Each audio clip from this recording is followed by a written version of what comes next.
Hello students. Rajasthan board द्वारा जारी time table के अनुसार फिजिक्स का पेपर 20 मार्च 2023 को होना है। आई होप आप लोगों की तैयारी अच्छी चल रही होगी। हम इस वीडियो में बात करने जा रहे हैं कुछ महत्वपूर्ण प्रश्नों की, जिनकी 20 मार्च को होने वाले पेपर में आने की संभावना बहुत अधिक है।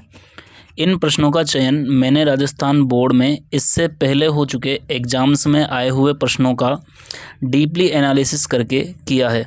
यदि आपको लग रहा है कि आपकी तैयारी अच्छी नहीं है या अच्छी है, तब भी आपको ये प्रश्न ज़रूर देखने चाहिए, क्योंकि अब आपके एग्ज़ाम में अधिक समय नहीं बचा है, तो ये प्रश्न आपके लिए बहुत उपयोगी सिद्ध हो सकते हैं। तो वीडियो को एंड तक ज़रूर देखें और आपको लगे कि प्रश्न वाकई इम्पोर्टेंट हैं तो स्क्रीनशॉट लेकर रखें या कॉपी में लिख लें। चलिए शुरू करते हैं बिना समय नष्ट किए। क्वेश्चन नंबर 1 देखिए, मेलस का नियम लिखिए। क्वेश्चन नंबर 2 है ब्रूस्टर का नियम लिखिए। ये दोनों क्वेश्चन चैप्टर नंबर 10 से पूछे गए हैं और कई बार एग्जाम में आए हैं, तो इनको अच्छे से याद कीजिए। तीसरा प्रश्न है, एक अवतल दर्पण की वक्रता त्रिज्या 40 सेंटीमीटर है, इसकी फोकस दूरी ज्ञात कीजिए।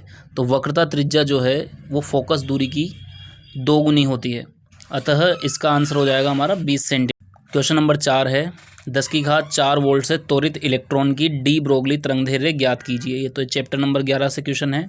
सीधा सूत्र में मान रखने से इसका आंसर आ जाएगा। अगला प्रश्न देखिए, फैराडे का विद्युत चुंबकीय प्रेरण का नियम लिखिए। तो चैप्टर नंबर 6 से ये प्रश्न है और इसमें हमें फैराडे का विद्युत चुंबकीय प्रेरण का नियम लिखना है।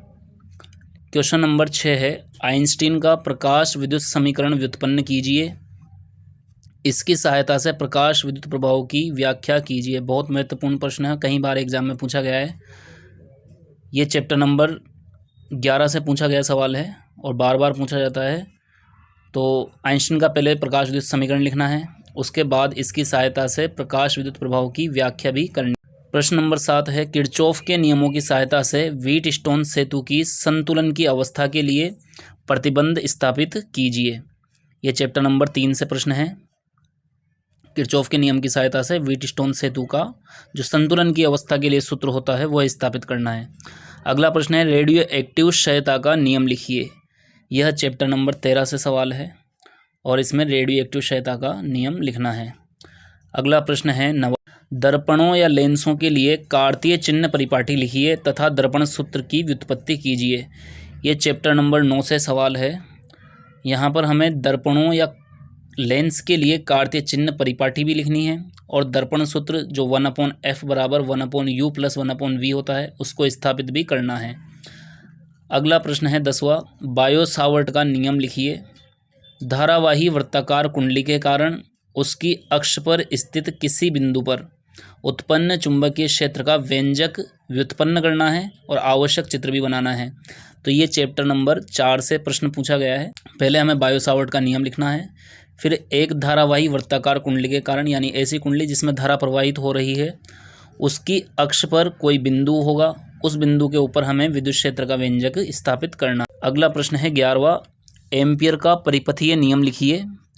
एक धारावाही परिनालिका के कारण चुंबकीय क्षेत्र का चित्र बनाइए तथा उसके अक्ष पर चुंबकीय क्षेत्र का व्यंजक व्युत्पन्न कीजिए। तो क्वेश्चन नंबर 11 जो ये है, ये चैप्टर नंबर 4 का ही प्रश्न है और इसमें हमें पहले एम्पियर का नियम लिखना है, फिर एम्पियर के नियम का उपयोग करके किसी परिनालिका यानी सोलेनोइड के अंदर चुंबकीय क्षेत्र का व्यंजक स्थापित करना है और इसके लिए चुंबकीय क्षेत्र किस प्रकार का बनेगा उसका चित्र के द्वारा भी प्रदर्शन करना है। अगला प्रश्न है 12, प्रकाश तरंगों के व्यतिकरण को परिभाषित कीजिए। व्यतिकरण फ्रिंज प्रतिरूप उत्पन्न करने के लिए यंग द्विस्लिट प्रयोग का चित्र बनाइए। प्रदीप्त फ्रिंजों के लिए फ्रिंज चौड़ाई का व्यंजक भी उत्पन्न कीजिए। तो यहाँ पर ये प्रश्न भी 10वें चैप्टर से है और इसमें प्रकाश तरंगों के व्यतिकरण को पहले परिभाषित करना है, यानी कि परिभाषा लिखनी है प्रकाश तरंगों के व्यतिकरण की। उसके बाद व्यतिकरण फ्रिंज प्रतिरूप उत्पन्न करने के लिए जो यंग का द्विस्लिट प्रयोग है उसका चित्र बनाना है और उसके बाद जो दीप्त फ्रिंजें होती है उनके लिए फ्रिंज चौड़ाई का व्यंजक भी स्थापित करना है। 13वां प्रश्न है, एल लंबाई की एक चालक छड़ समरूप चुंबकीय क्षेत्र में बी में नियत रेखीय चाल v से गतिमान है, तो गतिक विद्युत वाहक बल का सूत्र व्युत्पन्न कीजिए। और एल लंबाई की चालक छड़ को समरूप चुंबकीय क्षेत्र बी में नियत रेखीय चाल v से अगर गतिमान किया जाए तो उत्पन्न विद्युत वाहक बल कितना होगा, इसके लिए हमें सूत्र स्थापित करना है। चैप्टर नंबर 6 का क्वेश्चन है। क्वेश्चन नंबर 14 है, प्रत्यावर्ती धारा जनित्र का नामांकित चित्र बनाइए। इसमें कुंडली के घूर्णन से प्रेरित विद्युत वाहक बल ज्ञात कीजिए। चैप्टर नंबर 6 से क्वेश्चन था ये भी। अगला प्रश्न देखिए 15वां, संयुक्त सूक्ष्मदर्शी की बनावट का वर्णन कीजिए। इसकी कुल आवर्धन क्षमता का सूत्र भी उत्पन्न कीजिए। एक बहुत महत्वपूर्ण प्रश्न है, बार बार पूछा जाता है एग्ज़ाम में। और इसके साथ हमें जो दूरदर्शी है उसका भी याद रखना है। संयुक्त सूक्ष्मदर्शी की बनावट और इसके कारण आवर्धन का सूत्र, इसी प्रकार दूरदर्शी की बनावट और उसके आवर्धन का सूत्र दोनों याद रखने हैं। अगला प्रश्न देखिए, क्वेश्चन नंबर 16 है, दिष्टकरण किसे कहते हैं। अर्ध तरंग दिष्टकारी का परिपथ चित्र बनाइए तथा इसकी कार्यविधि को भी समझाइए। तो अर्ध तरंग दिष्टकारी का परिपथ चित्र और पूर्ण तरंग दिष्टकारी दोनों हमें याद रखने हैं। दिष्टकरण की परिभाषा और उसके बाद अर्ध तरंग दिष्टकारी और पूर्ण तरंग दिष्टकारी, इसका परिपथ चित्र, कार्यविधि और इसके द्वारा इनपुट देने पर जो आउटपुट प्राप्त होता है उसके लिए ग्राफ, ये सब कुछ हमें याद रखना है। अगला प्रश्न है 17वां। क्वेश्चन नंबर 17 है, अपद्रव्य अर्धचालक किसे कहते हैं, ये कितने प्रकार के होते हैं, नाम लिखिए और पीएन संधि निर्माण के समय होने वाली क्रिया को भी समझाइए। क्वेश्चन नंबर 18 है, विद्युत द्विध्रुव आघूर्ण को परिभाषित कीजिए। किसी विद्युत द्विध्रुव के अक्ष पर स्थित किसी बिंदु पर विद्युत क्षेत्र की तीव्रता का व्यंजक उत्पन्न कीजिए। अक्ष पर विद्युत क्षेत्र का व्यंजक और निरक्ष पर विद्युत क्षेत्र का व्यंजक दोनों इंपॉर्टेंट है, दोनों को याद रखना है। दोनों का डेरिवेशन बार बार करके देखिए, याद हो जाएगा। तो दोनों हमें याद रखने हैं। अगला प्रश्न है 19वां, समांतर प्लेट संधारित्र की धारिता का सूत्र व्युत्पन्न कीजिए। तो किसी समांतर प्लेट संधारित्र की धारिता के लिए सूत्र उत्पन्न करना है। अगला प्रश्न है 20वां, बैंड चौड़ाई के आधार पर चालक, अर्धचालक व कुचालक में अंतर स्पष्ट कीजिए। ये चैप्टर नंबर 14 से क्वेश्चन है। अगला प्रश्न है 21वां, सिद्ध कीजिए कि R बराबर 2F।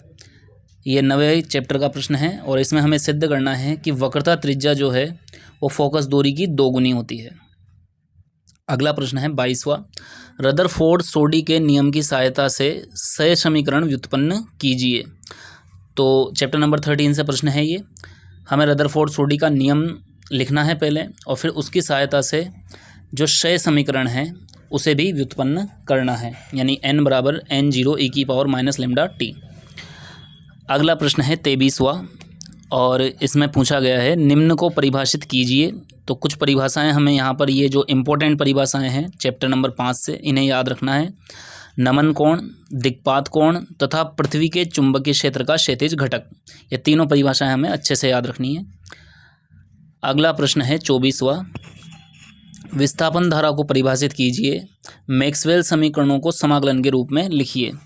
तो एक तो हमें इस चैप्टर नंबर 8 से विस्थापन धारा की परिभाषा याद रखनी है और इसके अलावा मैक्सवेल के जो चारों समीकरण हैं उनके समाकलन रूप याद रखने हैं। तो इस चैप्टर में ज़्यादा कुछ है नहीं, लेकिन ये जो 2 चीज़ें हैं, विस्थापन धारा और मैक्सवेल के समीकरण, ये बहुत इंपॉर्टेंट है, इनको अच्छे से याद कर लीजिए, इन्हीं में से क्वेश्चन आ जाएगा। अगला प्रश्न है 25वां, बोहर परमाणु मॉडल की प्रमुख परिकल्पनाएं लिखनी है। तो बोहर परमाणु मॉडल की तीनों परिकल्पनाएं लिखनी है। इसकी सहायता से इलेक्ट्रॉन की किसी स्थायी कक्षा में त्रिज्या ज्ञात कीजिए। त्रिज्या का भी क्वेश्चन पूछा जा सकता है और इसी प्रकार से इलेक्ट्रॉन का किसी स्थायी कक्षा में वेग का प्रश्न भी पूछा जा सकता है। तो वेग का सूत्र व्युत्पन्न करने का जो डेरिवेशन है वो भी हमें याद होना चाहिए। अगला 26वां प्रश्न है, साइक्लोट्रॉन को समझाइए। तो पूरा साइक्लोट्रॉन इंपॉर्टेंट है। साइक्लोट्रॉन की बनावट, कार्यविधि और इसके लिए जो सूत्र व्युत्पन्न करते हैं हम, वो सब इंपॉर्टेंट है, वो सब याद रखने हैं।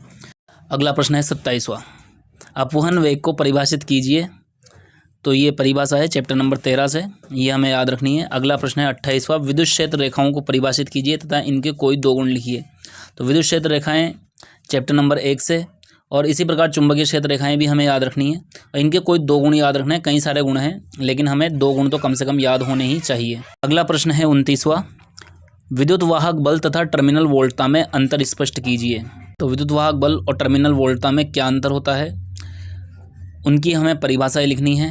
चैप्टर नंबर 3 से ये क्वेश्चन पूछा गया है। अगला क्वेश्चन है 30वां और ये लास्ट क्वेश्चन है, नैंड द्वार को परिभाषित कीजिए। इसका प्रतीक चिन्ह बूलिय व्यंजक तथा सत्य सारणी बनाइए। तो नैंड गेट एक इम्पोर्टेंट गेट है। इसके अलावा भी जो गेट हैं वो भी हमें याद रखने हैं। उन सब की परिभाषाएं याद करनी है, प्रतीक चिन्ह याद करना है और बूलिय व्यंजक तथा सत्य सारणी भी हमें याद रखनी है। तो ये 30 प्रश्न कंप्लीट हुए और ये महत्वपूर्ण प्रश्न थे। इन प्रश्नों को हमें ज़रूर याद करके एग्ज़ाम में जाना है।